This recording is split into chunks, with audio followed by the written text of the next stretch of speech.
Zahra, mahasiswi baru yang datang dari sebuah desa kecil di pinggiran kota. Setiap pagi, ia menempuh jarak jauh hanya untuk bisa kuliah. Gaya bicaranya sederhana, cara berpakaiannya pun apa adanya, berbeda dari kebanyakan teman-teman kampusnya. Namun, perbedaan itu justru membuatnya dijauhi.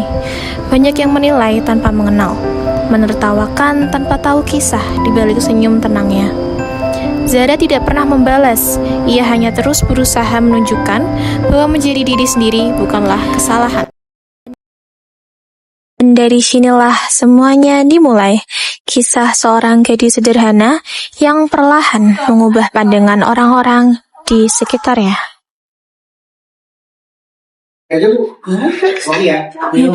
Zahra sendirian ya.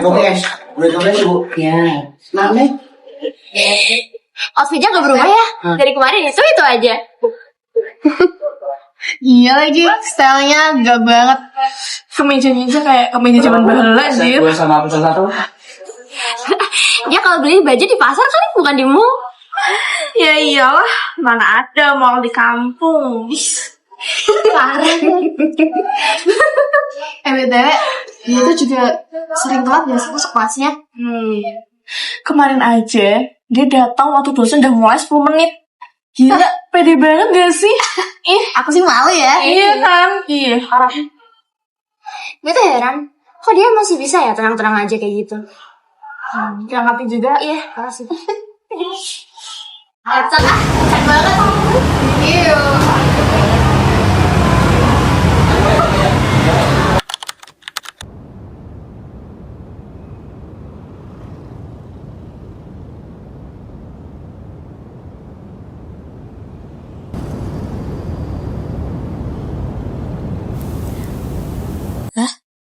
Itu Zahra, jalan kaki. Ini kan udah jauh banget dari kampus.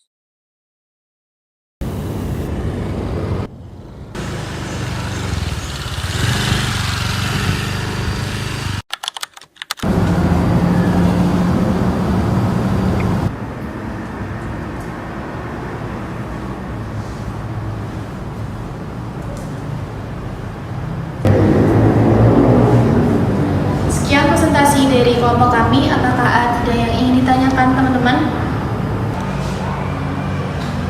Izin bertanya, kalau boleh tahu, ada nggak contoh penerapan materi ini di kehidupan kalian?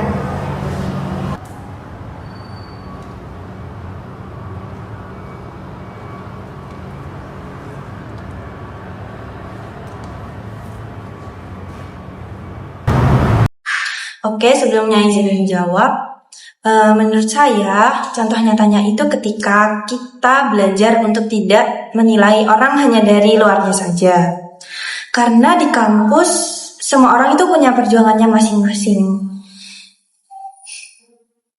Kadang kita nggak tahu betapa kerasnya mereka untuk berusaha datang ke kampus tepat waktu, atau sekedar untuk tetap tersenyum. Buat kamu sendiri, kehidupan kampus seperti apa yang sudah kamu jalani selama beberapa bulan ini yang bisa mempengaruhi dirimu? Buat saya, kehidupan kampus itu mengajarkan banyak sekali hal. Seperti contohnya untuk tetap bisa menjadi diri sendiri, untuk tetap bisa menjadi baik, walaupun yang lain tidak baik kepada kita. Dia ngomong gitu. Padahal dia yang paling tahu gimana kita dulu ngomongin dia. Tapi kenapa ya? Dia tetap baik banget gini.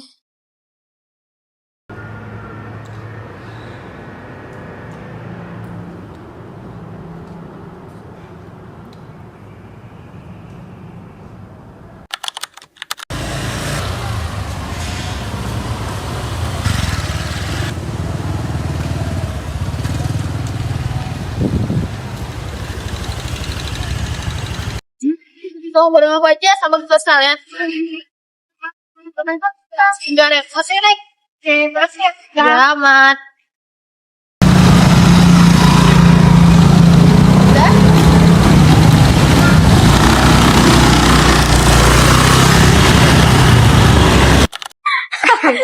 BTW, Gue kemarin habis nganterin Zara dan ternyata rumah dia sejauh itu.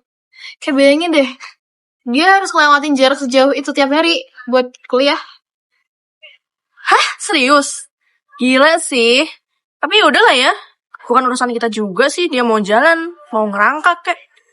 Lo kenapa jadi baper gitu sih, Miss? Karena gue ngerasa bersalah. Kita udah ngejek dia terus. Tapi kalian gak lihat kemarin, dia malah ngomong kayak gitu pas presentasi. Ya udah sih, itu kan udah lewat. Emang mau gimana lagi? Lewat buat lo, Dil. Tapi buat dia apa? Lo pikir segampang itu ngelupain omongan kita tentang dia dari dulu? Ya elah, Miss. Itu kan cuma bercanda waktu itu.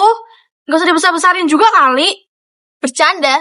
Lo sadar gak tiap bercandaan kita itu bikin dia makin nutup diri?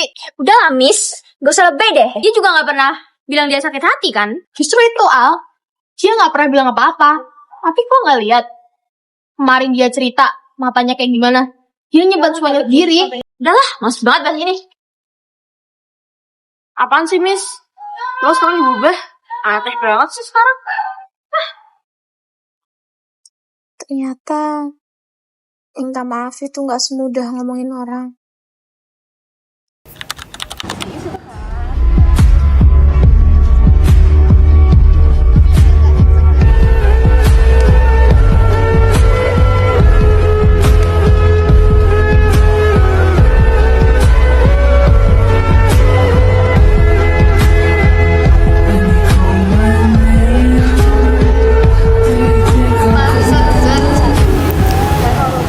Kadang kita nggak sadar, orang yang paling sering kita salah pahami justru yang paling tulus. Syukurlah kita masih diberi kesempatan untuk berubah bersama.